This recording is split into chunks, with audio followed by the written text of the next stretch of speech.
When solving murder mysteries, the conventional questions are who did it and how, but Teresita Basa's case is different. Before we begin this video, we would like to express our deepest sympathies to the family and friends who were severely touched by this horrible crime. We have no malicious intentions and recognize that the people concerned are dealing with a very delicate situation. Although this case has been solved, how it was solved remains a mystery.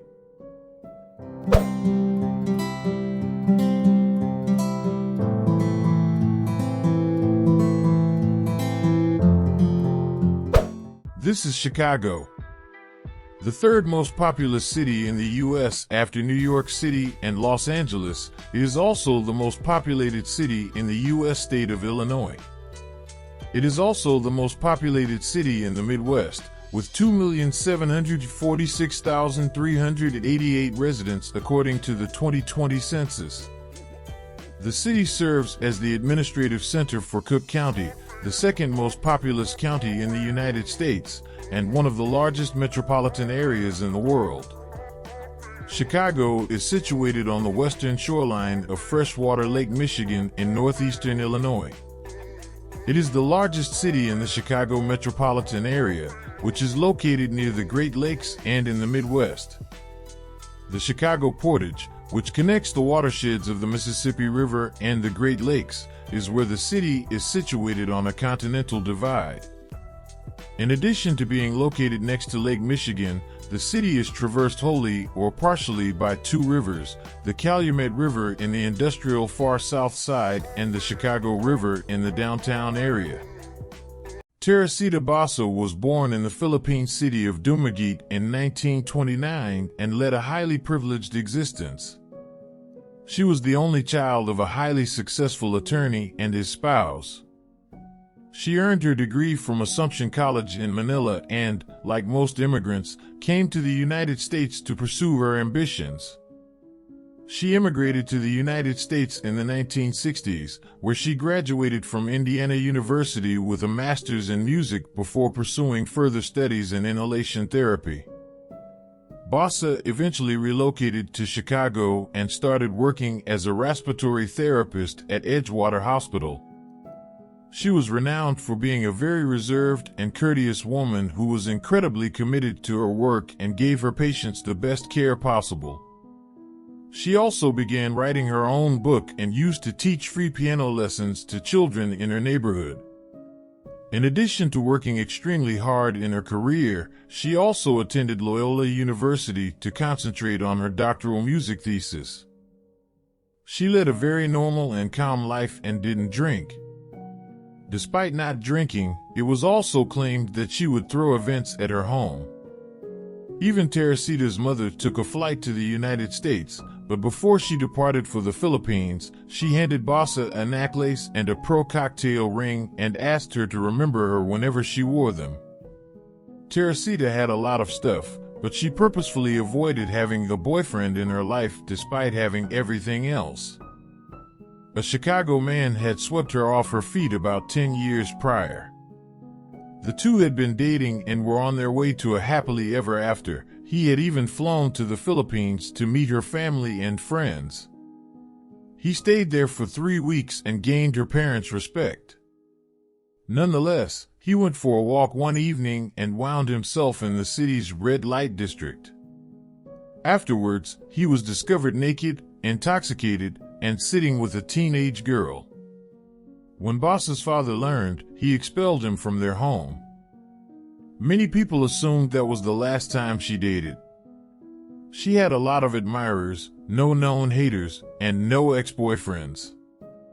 This meant that it would be challenging for detectives to catch her killer. Ruth Loeb, a friend from the hospital who called Basa around 7:30 that evening in 1977, and they spoke for around 30 minutes before Teresita stated that she had a male friend coming over but she wouldn't identify him. Nearly an hour later, two of Basa's neighbors noticed smoke, called 911, and firefighters were sent to Teresita's house. When Chicago firefighters arrived at the scene, they quickly climbed to the 15th floor where they were met by thick smoke coming from under the door of her apartment 15B. Once inside, they discovered the fire had been contained to the bedroom. The clothes they discovered on the floor appeared to have been taken off of her hangers because her closet rod was empty of everything but wire hangers. After dousing the garments with water, the first responders turned their attention to the blazing mattress, and the fire was put out shortly after. The firefighters then broke some windows to let air into the little one-bedroom apartment. When the room's visibility improved, a firefighter noticed something on the floor of the bedroom. What appeared to be a human was sticking out from under the burned mattress. He used his boot to lift it up, and when he turned on his flashlight, Teresita Basa's burned and lifeless body was staring back at him. She was lying on her back, naked except for her legs, which were apart. If that sight wasn't horrific enough, a long kitchen knife stuck out of the center of her chest. The firemen froze and called for backup because this was now a crime scene. The fire had severely burned the side of her face and much of her black hair. There were visible evidence of a struggle, and Teresita's apartment had been demolished. Perhaps a robbery went wrong in this case. Unknown male visitor, possibly her killer, was who she was anticipating. Get theater tickets for A.S. Who is this mysterious A.S.? Was the message she left behind. Once all available leads dried up, authorities tried one more time to ask the public for any information. The Basa case became as cold as the night in February, and head investigator Joe Stawola officially closed the case, allowing the murderer to roam free through the Windy City. But a lead emerged from beyond the dead. Teresita was found naked with her legs spread apart, so her murderer must have staged her body to look like she had been raped, according to the medical examiner's report, which he reviewed after learning she had been choked and stabbed to death. Armed with this knowledge, Detective Joe and his partner went to Teresita's apartment. In part because Teresita was reserved and nobody knew anything about her, her neighbors weren't particularly helpful. Given that Teresita's door had 2 deadbolts and a chain, and that the building maintenance worker had really opened it for the firemen, the police came to the conclusion that Teresita must have permitted her murderer access to her apartment. They located her address book and began looking through the names to schedule interviews. In the bedroom, a burned luggage was found adjacent to the murder scene, and necklaces and bracelets were thrown on top of the dresser. But the detective's first significant tip came from her former Edgewater hospital co-workers. On the night of her murder, a doctor called Teresita. "We were talking at around 7 and someone knocked on her door. She didn't identify who it was but mentioned that person wanted to buy concert tickets," the doctor said. Ruth Loeb, another hospital employee who had a strong relationship with Teresita and was organizing a lunch meeting with her, called Teresita that evening. Loeb claimed hearing a man's voice in the background, but later admitted she couldn't remember either the man's voice or what he had said. The detectives discovered that he was the man Teresita knew based on these phone calls. Between 7:10 and 8:30 p.m., he arrived at her flat. Detectives spent weeks pursuing a variety of leads that all led to the same dead end using that estimated timeline. Stawola moved on to another one of the 800 killings that occurred in Chicago that year once the case became unsolved. Later, in July, he discovered a letter on his desk instructing him to contact the Evanston Police Department because they appeared to have made a breakthrough in the investigation. Detective Joe had to find out how much information they might possibly have. Chua, a physician, and Stawola were connected by Evanston police to each other. Between Chicago and Evanston, in the small community of Skokie, Illinois, Dr. Chua requested that the investigators meet him there. The detectives had no idea what Dr. Chua knew about the case. Perhaps he had a professional perspective that Chicago doctors missed. Perhaps he knew Teresita Basa and had just learned of her passing. However, it didn't matter because the detectives were desperate for any leads to bring Basa's case to a successful conclusion. The detectives arrived at Dr. Chua's residence in the village after driving there. Basa and Dr. Chua, who were happily married, both worked at the Edgewater Hospital in Chicago, Remy as a respiratory technician and Basa as a respiratory therapist, and had a lot in common with one another, including their Filipino heritage. They were acquainted in real life, and it appears that their friendship continued after death. Dr. Chua spent the first portion of the detective's visit beating around the bush because he wanted to say something but was too embarrassed to say it. Dr. Chua finally mustered the nerve to ask the investigators one question following several minutes of light conversation. Have you ever had any dealings with possession or the occult? Being a police officer, I've run into a lot of strange things. The good doctor thought his wife was being controlled by the spirit of Teresita Basa, who was attempting to communicate with him from beyond. He described it as a trance-lux state and recounted a night when Remy called out to him in a voice that wasn't hers. Chua started experiencing regular dreams and glimpses of Basa. It all began when she saw a man's face behind Basa in the workplace locker area. In her dreams, this kept happening. Then Chua started speaking with her husband in Basa's voice. Chua narrated her husband Basa's complete murder story while channeling Basa's spirit. She stated that when she was attacked, Alan Showery, an orderly at the hospital, was assisting Basa with her television. Then he burned her mattress after killing her. Even the specifics of what happened to her jewelry, which was handed to Showery's common-law wife, were revealed by the ghost. Mr. Chua persuaded his wife to tell the police this information. Most likely, Stahola and his companion thought the entire situation was absurd. After drawing the police attention, Dr. Chua claimed that the ghost revealed herself as Teresita Basa and requested his assistance.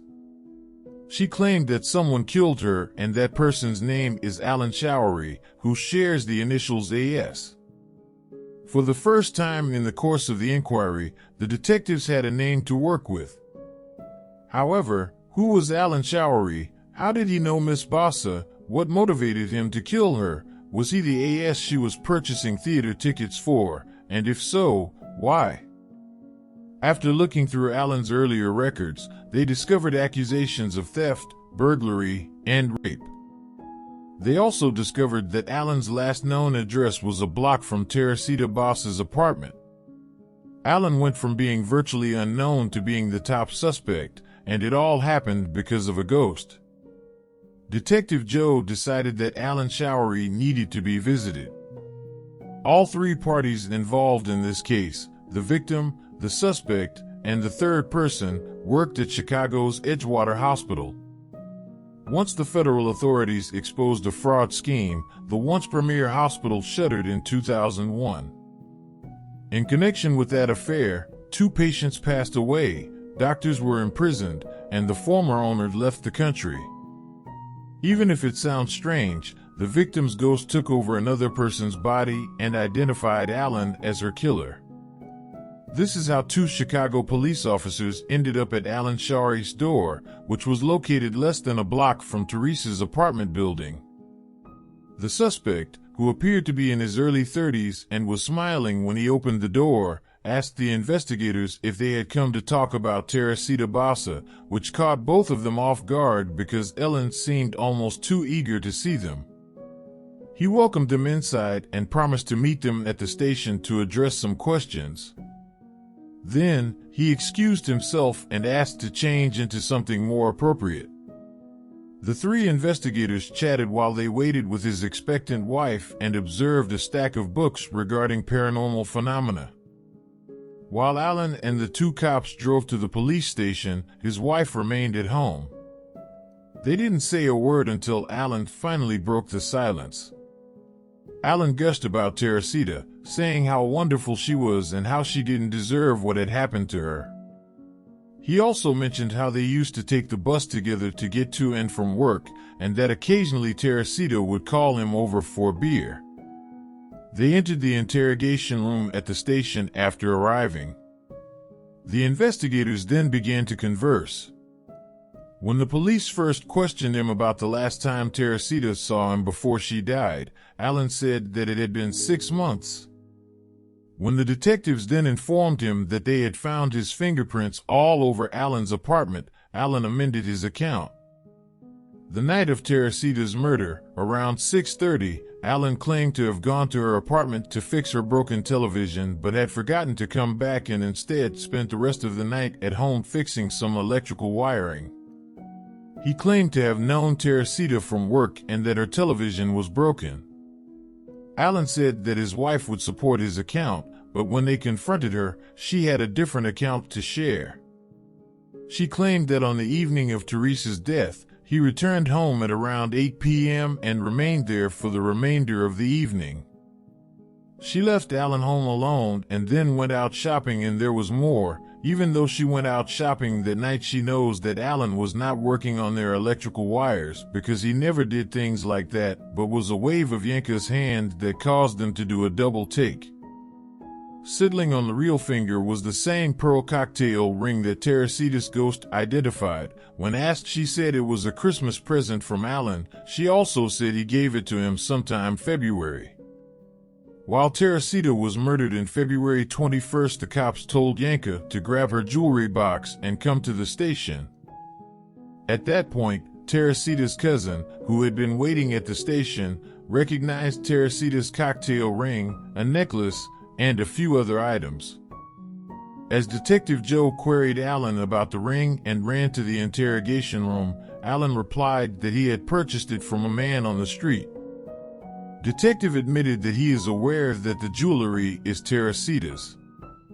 Alan finally consented to tell them what had happened after a protracted discussion. Teresita told him her television wasn't working, so around 5 o'clock he went to her apartment to try to fix it, but he didn't have the right tools, so he drank a few beers and chatted with Teresita before going home to get some wiring diagrams.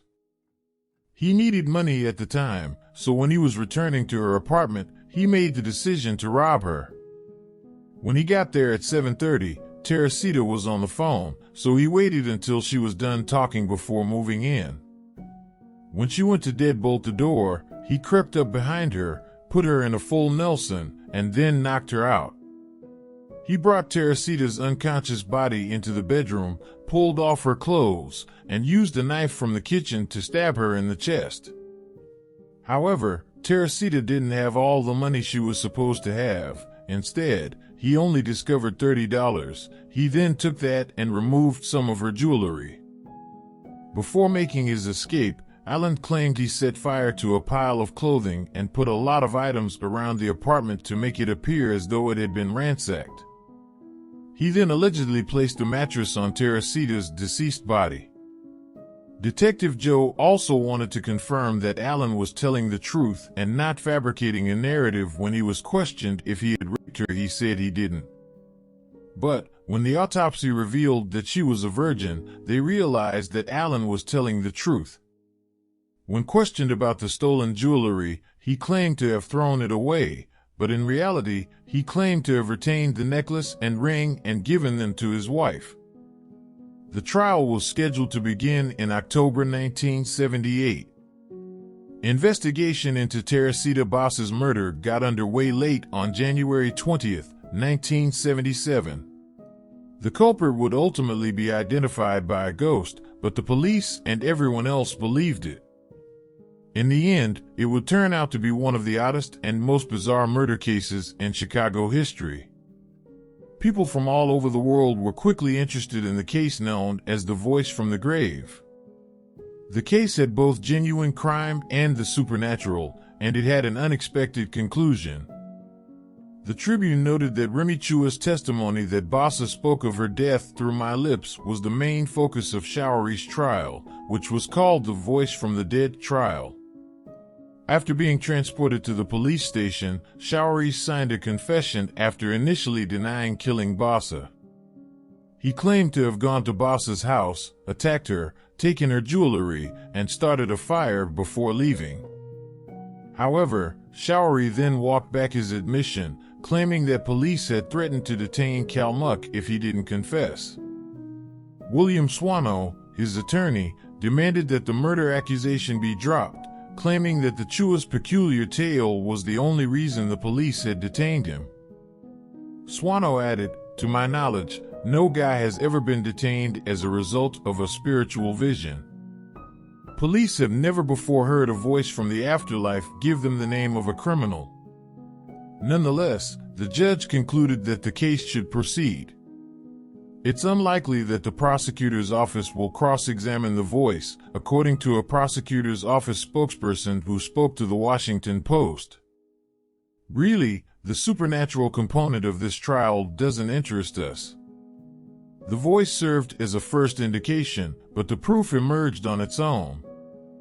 With headlines like "Did Voice from Gravefinger Murder Suspect?" the trial got a lot of media attention.